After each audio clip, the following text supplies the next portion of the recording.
Hello. आज हम इस वीडियो में टीसीपी ओब्लिक आईपी क्या होता है इसके बारे में जानेंगे। टीसीपी ओब्लिक आईपी की लेयर्स कितनी है इसके बारे में जानेंगे। टीसीपी आईपी कैसे कार्य करता है इसके बारे में जानेंगे। टीसीपी आईपी के क्या लाभ है क्या हानियाँ है इसके बारे में जानेंगे।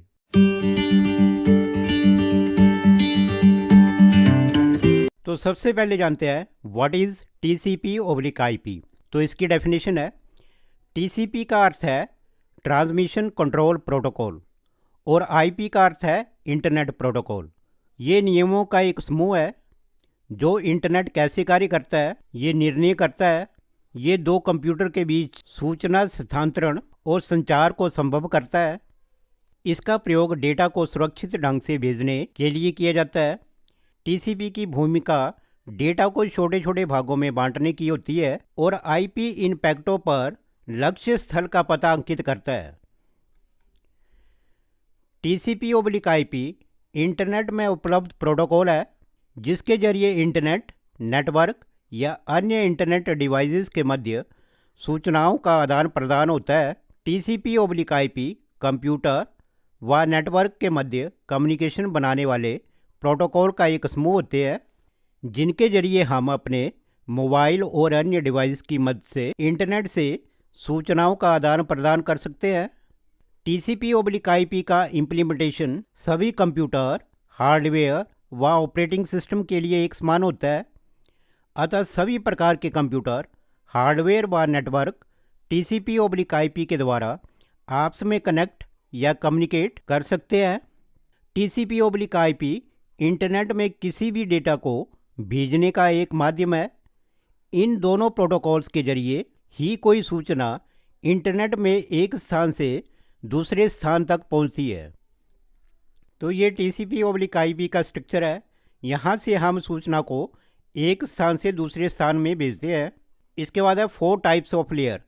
तो टीसीपी ओब्लिक आईपी में 4 तरह की लेयर्स होती हैं। पहली है एप्लीकेशन लेयर, दूसरी है ट्रांसपोर्ट लेयर, तीसरी है इंटरनेट नेटवर्क लेयर, चौथी है नेटवर्क इंटरफेस लेयर। तो ये 4 तरह की लेयर है। तो ये देखो यहाँ पे 4 तरह की लेयर है। ये सबसे पहले एप्लीकेशन लेयर है, उसके बाद ये ट्रांसपोर्ट लेयर है, उसके बाद ये इंटरनेट लेयर है, उसके बाद ये नेटवर्क इंटरफेस लेयर है। तो यहाँ से डेटा यहाँ पे जा रहा है और ये देखो इसके ज़रिए यहाँ पे डेटा फिर यहाँ पे जा रहा है। इन लेयर्स को हम आगे डिटेल में जानेंगे। तो सबसे पहले यहाँ पे दिया गया है एप्लीकेशन लेयर। इसकी डेफिनेशन है, एप्लीकेशन लेयर ये टीसीपी ओब्लिक आईपी की सबसे ऊपर की लेयर है। इस लेयर के द्वारा ही यूज़र अन्य सभी लेयर्स का लाभ ले सकता है। इस लेयर के द्वारा ही यूज़र इंटरनेट या नेटवर्क से जुड़ता है, जैसे वेब ब्राउज़र, ईमेल ब्राउज़र आदि। एप्लीकेशन लेयर बहुत प्रकार के प्रोटोकॉल का उसे करता है, जैसे HTTP, DNS, FTP आदि। इसके बाद सेकंड लेयर के बारे में जानेंगे। तो सेकंड लेयर है ट्रांसपोर्ट लेयर। तो ट्रांसपोर्ट लेयर में क्या होता है यहाँ पे हम जानेंगे।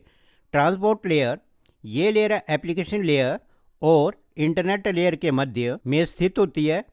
इस लेयर का मुख्य कार्य डेटा को ट्रांसमिशन करना होता है। इस लेयर में 2 प्रकार के प्रोटोकॉल कार्य करते हैं। फर्स्ट है ट्रांसमिशन कंट्रोल प्रोटोकॉल जिसको टीसीपी बोला जाता है। दूसरा है यूज़र डेटाग्राम प्रोटोकॉल जिसको बोला जाता है यूडीपी। तो ये यहाँ पे ट्रांसपोर्ट लेयर हो गई। इसके बाद तीसरी लेयर है वो है इंटरनेट लेयर जिसको नेटवर्क लेयर भी बोला जाता है।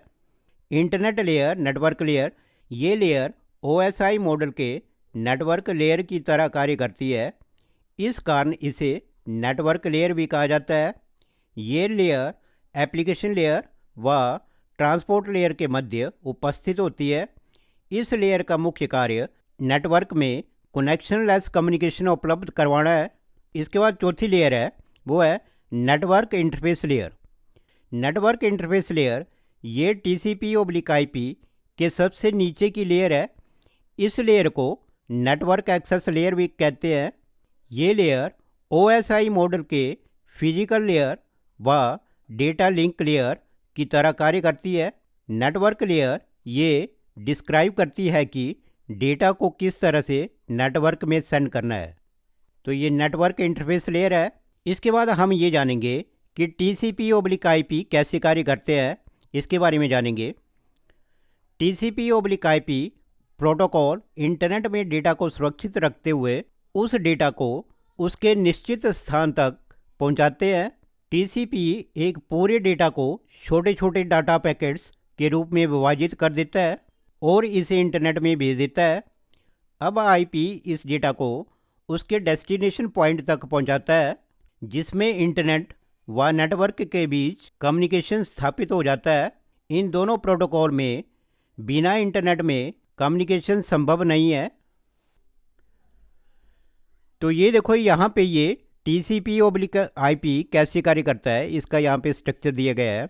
यहाँ पे ये यूज़र है, यूज़र का डेटा यहाँ पे ये सर्वर है, सर्वर को जा रहा है और सर्वर का डेटा यहाँ पे यूज़र को आ रहा है। तो ये जो यहाँ पे कम्युनिकेशन हो रहा है ये TCP/IP के जरिए हो रहा है। तो इस तरह से यहाँ पे TCP/IP कार्य करता है। एडवांटेजेस ऑफ TCP/IP, इसके लाभ निम्नलिखित है। इसमें सबसे पहला है, ये हमें अलग अलग प्रकार के कंप्यूटर्स में कनेक्शन को स्थापित करने में हेल्प करता है। सेकंड है, ये ऑपरेटिंग सिस्टम से इंडिपेंडेंट होकर कार्य करता है। थर्ड है, ये बहुत सारे राउटिंग प्रोटोकॉल्स को सपोर्ट करता है। ये बहुत ही स्केलेबल क्लाइंट सर्वर आर्किटेक्चर है। पांचवा है, ये स्वतंत्र रूप से कार्य करता है। इसके बाद है, ये एक ओपन प्रोटोकॉल सूट है। तो ये TCP/IP के लाभ थे। इसके बाद हम जानेंगे डिसएडवांटेज ऑफ TCP/IP। इसकी हानियां निम्नलिखित है। पहली है, ये एक कॉम्प्लिकेटेड मॉडल है, इसलिए इसे सेटअप और मैनेज करना कठिन होता है। सेकंड है, इस मॉडल का ट्रांसपोर्ट लेयर पैकेटों की डिलीवरी की गारंटी नहीं लेता है। थर्ड है, इसमें प्रोटोकॉल्स को रिप्लेस करना आसान नहीं है। फोर्थ है, इसमें सर्विसेज, इंटरफेसेस और प्रोटोकॉल का कंसेप्ट अलग नहीं है, इसलिए इसे नई टेक्नोलॉजी में डिस्क्राइब करना सूटेबल नहीं होता। तो ये TCP/IP की डिसएडवांटेज थी। तो इस वीडियो में हमने TCP/IP को डिटेल में जाना। अगर आपको मेरी ये वीडियो अच्छी लगी तो प्लीज़ सब्सक्राइब माय चैनल